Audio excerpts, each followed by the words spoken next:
righty. Rosie, can you hear us? Yes, sir. All righty. And we got Marcus here. Marcus? Hello, Rosie. How are you? Doing good. Good. We're going to air this on our show Thursday at 5 o'clock, but we are live on YouTube and Facebook right now if people want to chime in and ask questions. So just making you aware of that. But are you all set and ready to go? I guess so. Yes, you're ready.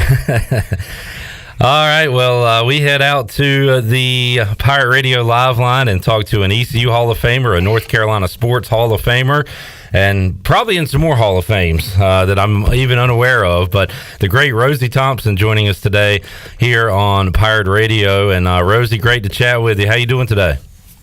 Oh, doing good. Just taking it easy.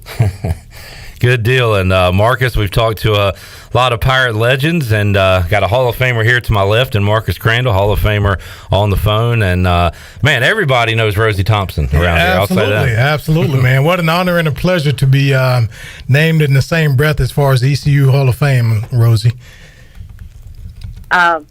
Before I go any further, let me just congratulate you on getting into the Hall of Fame last year. I'm sorry that I missed it, but it is certainly an honor, and I am quite pleased and blessed to be in your company in that group. Well, thank you very much, Rosie. I appreciate it.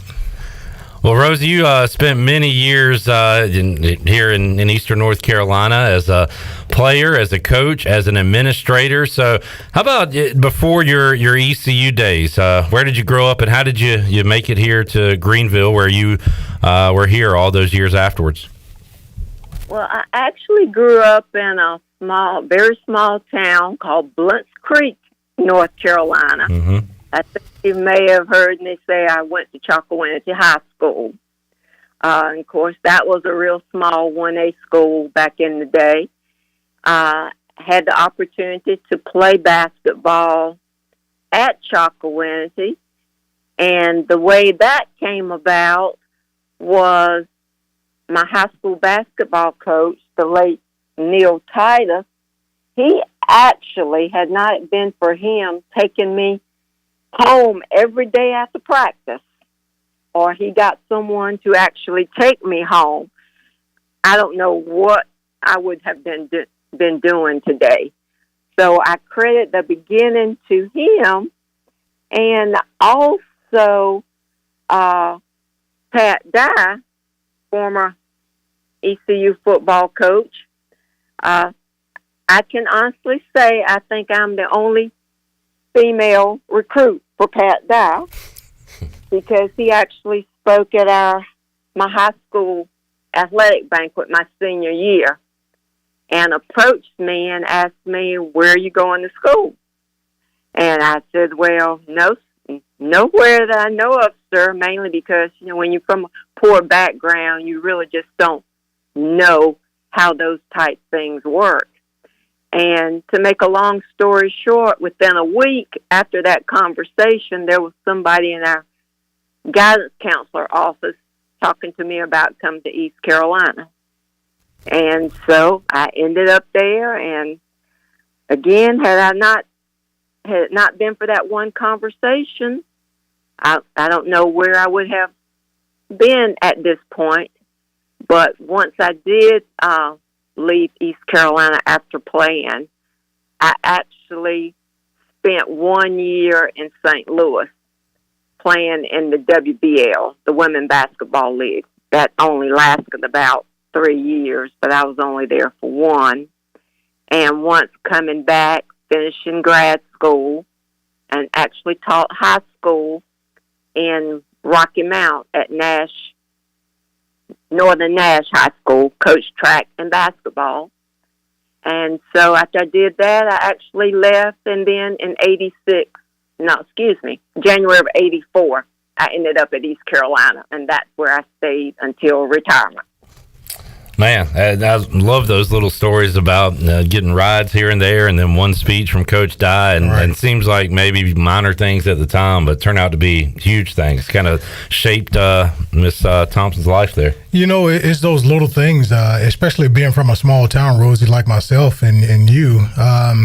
you without knowing paved the way for people like myself, and growing up in small towns and not even knowing, but having Coach Dye come there and recognize that, from a small town, that there is some young talent, and you can play basketball anywhere. So and then later on, I got recruited as well. So those kind of things help out as far as the younger people in the younger generations that are coming up today.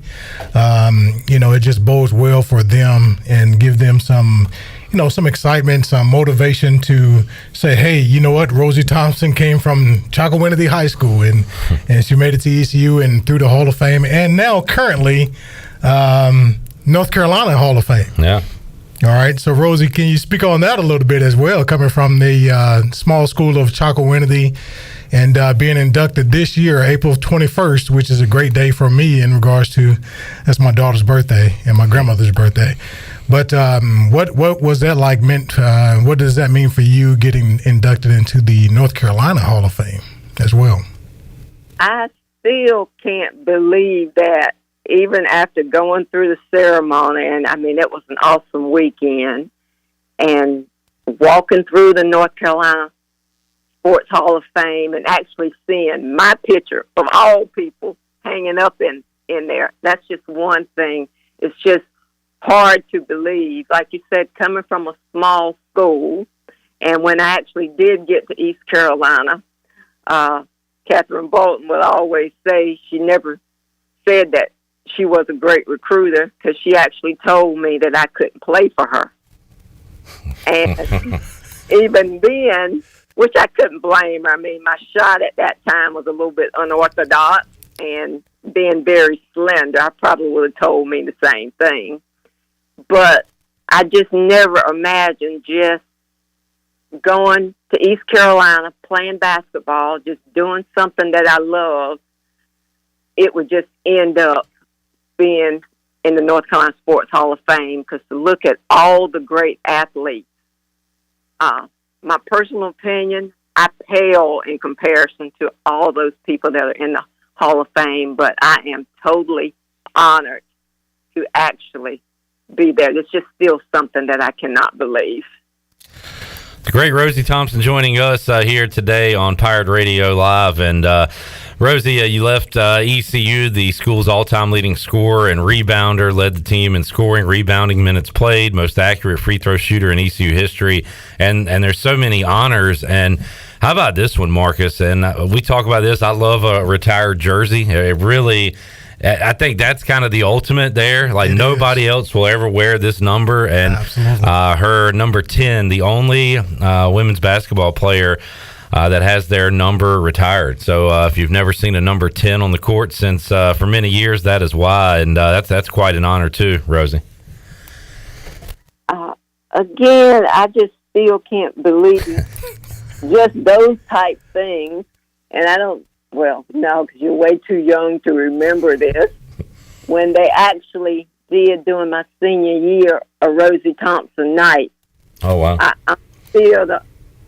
I'm still in awe that they actually did that and read all the letters. But I've never really been one for awards and recognition. If you would have seen my face in the picture that they took of that night, you would be like, why doesn't she look happy? I always wanted to just play and then let me go to the locker room. But I'm still in awe, and people keep reminding me something that happened over 40 years ago. Because I know I keep saying that word, can't believe it, but just from my background, and as Marcus alluded to earlier, anything is possible if you just set your mind to it and just work hard. And this may be a good time to say that I know parents always harp on kids about, you need to keep your grades up, you need to do your grades. That is very, very important, because you never know who's watching you and what opportunities will come just because of your grades. Because even though I was from a small high school, I was the valedictorian of my class. Oh, wow. So that's awesome. Kind of a little bit down the line. Rosie, you kind of answered my next question, which was, as I alluded to, my daughter is. I have a daughter, and she actually plays basketball as well. So my next question was going to be, what kind of advice would you give young females in regards to sports, and especially and particularly basketball, which is your sport? What kind of advice would you give them, knowing that nowadays you played in the WLBA or LBA? Yeah.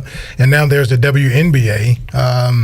What is that process? What was the process like for you for that? And then for the young females growing up today to get into the WNBA? Well, in terms of when I played, it was the WBL. And just so happened, one of the coaches, the actual coach of one of the teams actually coached at East Carolina. And he knew about me and allowed me the opportunity to try out. In terms of trying to make it to the NBA, which is definitely a great league, again, it's just being humble, being a team leader, always giving 100%, because sometimes it's those little intangibles that people don't notice that really plays a very important part in terms of how far the team goes. And that is taken notice by a lot of coaches. You know, maybe you may not always be the leading rebound or leading scorer, but there is a lot of things that you have to do so that your team will be successful. And that's a lot of times how you get noticed. Now, don't get me wrong, grabbing rebounds and points, I mean, you got to have those too, but the being humble, being a leader, and of course, the academic side of it, regardless of where you go, I mean, that's going to be a big part. And just being respectful. I think the things that I did was really being humble and always be respectful. You asked Rosie to do something, she would do it. There was no questioning authority, just get the job done. Talking to Rosie Thompson today here on Pirate Radio, and we had some big women's basketball news drop on Tuesday. Dawn Staley in South Carolina coming to Minges Coliseum to face the Pirates, the AAC tournament champion Pirates, coming up December 30th. Later this year, it'll be on a Saturday, and going to be a great crowd inside Minges Coliseum. And we were fired up to see that news, Rosie, to see such a great program coming here to Minges. And how about the job Kim McNeil is doing to get that team to the tournament last year? How neat was it to see your Pirates in postseason basketball? Oh, that was great, especially when you get picked last to be the tournament champions and go to the NCAA tournament representing the conference, you know. So you never can count a Pirate out. Never. Absolutely, Rosie. Kim has done a great job. I mean, she's just a wonderful person, even from a family standpoint. And just how well she gets along with the kids, and just how they respect her and how she in turn respects them. But we're blessed to have her leading our Pirate team. Rosie Thompson joining us. Marcus, we've kind of had a theme with a lot of these guests and with others, but people who come here for whatever reason, whether it be to go to school, to play, to coach, and then find themselves staying here. And, Mac McCarthy is a great example of that. We have him on the show on Tuesdays, and he says Greenville is the longest he's ever been anywhere in his life with his family. And we talk about Coach Rick Smith and Coach Jeff Connors. I even saw Jason Hamilton, former ECU women's soccer coach, I believe went to Notre Dame to take a job. Just saw on a post recently he's retiring and he's moving back to Greenville with his family because they just love it here. They love the people here. So, Rosie, how about you? You didn't grow up too far down the road, but I'm sure basketball and coaching and and administrating. You could have gone a lot of different places if you had chosen to do so, but you decided to remain here at East Carolina. What was it about this place and the people that kept you around these parts all those years? I don't know. I guess I will have to think back to actually how I got here and just more or less the mentality of all the people that I worked with and just how caring that they were. I just never had a desire to go anywhere else because I even actually worked in admissions before I worked in basketball. And it was just more or less like even going out talking to different students, because I was actually a recruiter for the actual student body before just recruiting basketball players, and more or less just how they wanted to come to East Carolina and be a part of what was going on. Just all the help that you get from people and just more or less just the caring. And then when I had an opportunity after getting out of basketball to actually work in administration and to actually work with student athletes, it was just something about just this area. I just never really wanted to go anywhere else. And after I'd been here for a while, I'm like, well, I'm going to retire here unless they run me out. And I didn't plan on anything for them to do that. But this is a great community. And again, the atmosphere on East Carolina campus is one you'd have to search a very long time to find one that's just that welcoming to people. Great place to be, Eastern North Carolina. Like you mentioned, it's a great deal of great people around the area. They love the purple and gold. And you know what? And playing here and especially growing up in the area in Eastern North Carolina, it just makes it a little bit more special when you're able to go on and play for a team that's very close to your hometown there. Oh, it's nothing like being a Pirate. My brother has 3 school affiliations, Central Eagle, North Carolina A&T Aggie, and Ohio State Buckeye. So I'd be throwing my Pirate pride around a lot. So they kind of get tired of hearing about purple and gold, but I have to keep it out there for them. That's awesome, Rosie. Now we're talking basketball, Rosie, but we're slowly or fastly approaching, depending on your perspective. Right. Football season is right around the corner, Rosie. Do you keep up with the East Carolina football Pirates at all? Oh yes. The pandemic kind of put a little damper on things as far as going, but of course I still get my season tickets. But of course, whenever there's either a game on ESPN Plus or ESPN or the radio, but I'm always listening to the Pirates, always, if I'm not there in the stands. Rosie, what do you think about the changes, not only in just women's basketball over the years, and certainly has become more mainstream, college and professional, but sports as a whole, just so many differences from when you played, but so many differences in the last, 10 years or so with the NIL and all these things going on. How do you kind of wrap your head around college athletics now and what it used to look like? Well,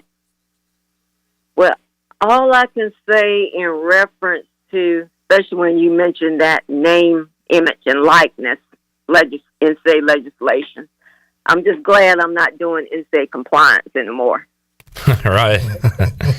It's a great thing for the actual student athletes, but it's got to be a bear to monitor, and make sure that pretty much all schools are still doing the same thing relative to the rules.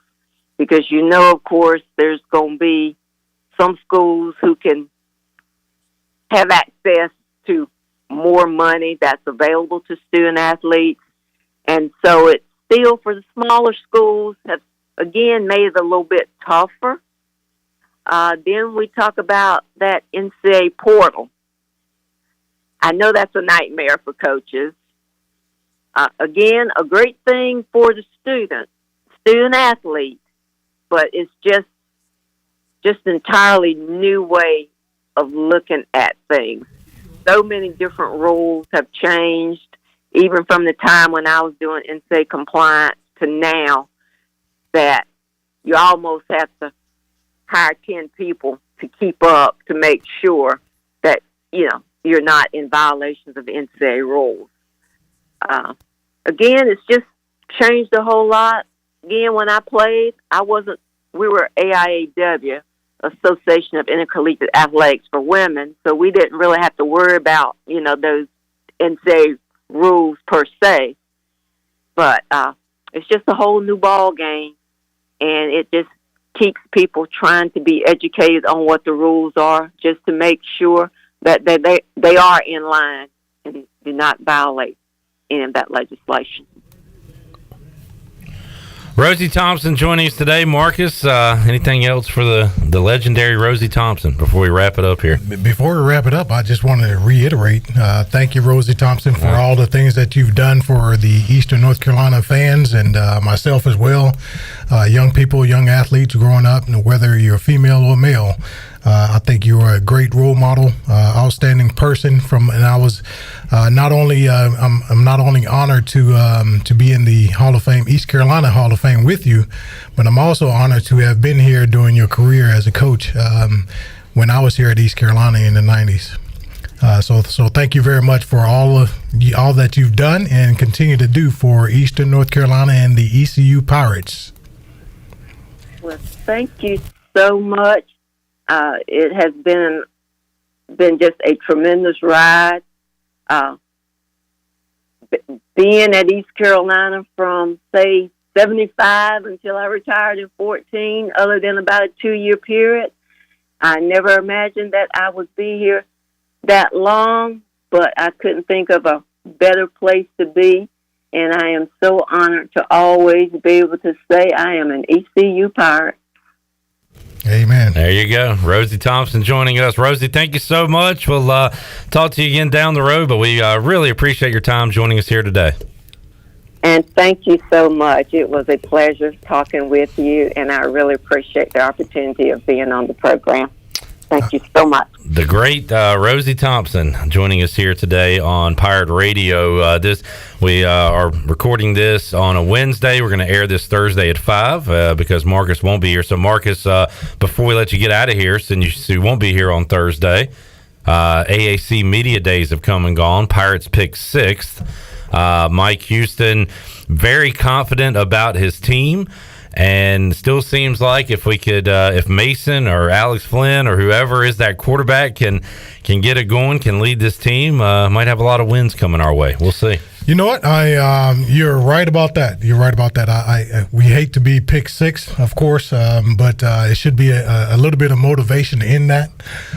So those guys should put that up on the billboard and use it however they to their discretion. But you know what? I think what's most important for us, Clip, is really just the guys up front. I think they're going to be the most important piece as far as keeping our offensive group intact, so to speak, in regards to being successful and being productive on the field. Having a lot of guys coming back on the defensive side of the ball. Well, I was going to say, I love the D-line, O-line. Work in progress, I think. Mike Houston hit the transfer portal. He had to because Avery Jones and Nashad Strother leaving and others, and had to hit it. So that was one of the big focuses of bringing in guys that could hopefully play right away. That's going to be a big focus for us coming up for covering fall camp. And that's the good thing about the portal, because you're going to bring in some people with experience, with a little bit of experience. And you look at our first game against Michigan, you look at those guys across the board. Man, you got seniors, right? And those guys have that camaraderie and they had that experience. And so you need that on the offensive line. So, but going forward, we're young. It is what it is, right? We can't change it now. But going forward, we're going to have to live and die with the mistakes they're going to make, because they're going to make them, and just try to see how we can progress on a weekly basis. Well, Marcus, we'll catch up with you again next week. And appreciate you joining us as always, man. Man, it's been an honor. And got some exciting stuff coming up for football season. not to let the whole cat out of the bag, but an old connection that used to happen on the fields is going to happen again, pregame and postgame with us here at Pirate Radio, a little QB to receiver combo. Absolutely. We're excited. More on that next week for you. But Marcus, we'll talk to you then, man. All right. Thanks a lot, Clip. And for you folks watching us on YouTube, we'll see you at 3 o'clock. Got a big show on tap with Ken Wellington, Patrick Mason, Cy Seymour. Going to talk some Pirate basketball with us, so we'll have a lot of fun coming up at 3 o'clock. We'll talk to you then.